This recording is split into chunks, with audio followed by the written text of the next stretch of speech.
నమస్తే మో, మనం ఏదన్నా అడ్రస్ చెప్పాలనుకుంటే ఖచ్చితంగా అక్కడ ఉన్న ల్యాండ్ మార్క్ ను మెన్షన్ చేసి చెప్తాము. గట్లనే ఈ ఏరియా మొత్తానికి ఇదే ఫేమస్ మో, రాజు టీ స్టాల్ మో. ఇక్కడ ఉండే అన్ని షాపులకు కూడా ల్యాండ్ మార్క్ ఏది అంటే రాజు టీ స్టాల్ ఏమో. ఇది అంత ఫేమస్ మో. టీ స్టాల్ అంటే టీ ఒక్కటే ఫేమస్ కాదు మో, ఇక్కడ చాలా రకాల ఐటమ్స్ దొరుకుతామో. స్వీట్స్, హాట్స్, ఈవినింగ్ టైమ్ లో స్నాక్స్ కానీ మో. ఈవినింగ్ టైమ్ లో స్నాక్స్ స్టార్ట్ చేసినాక మాత్రం రష్ విపరీతంగా పెరిగిపోతారు మో.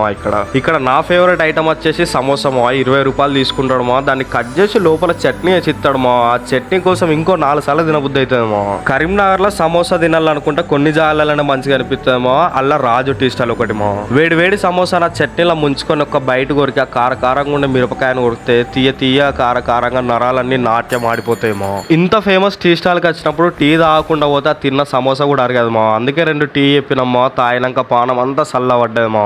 నువ్వైతే ఫాలో, సబ్స్క్రైబ్ మింగుమో. నీకు 30 ఏళ్ళు రాకముందే 3 పిల్లలు పుట్టాలని మనస్ఫూర్తిగా కోరుకుంటా.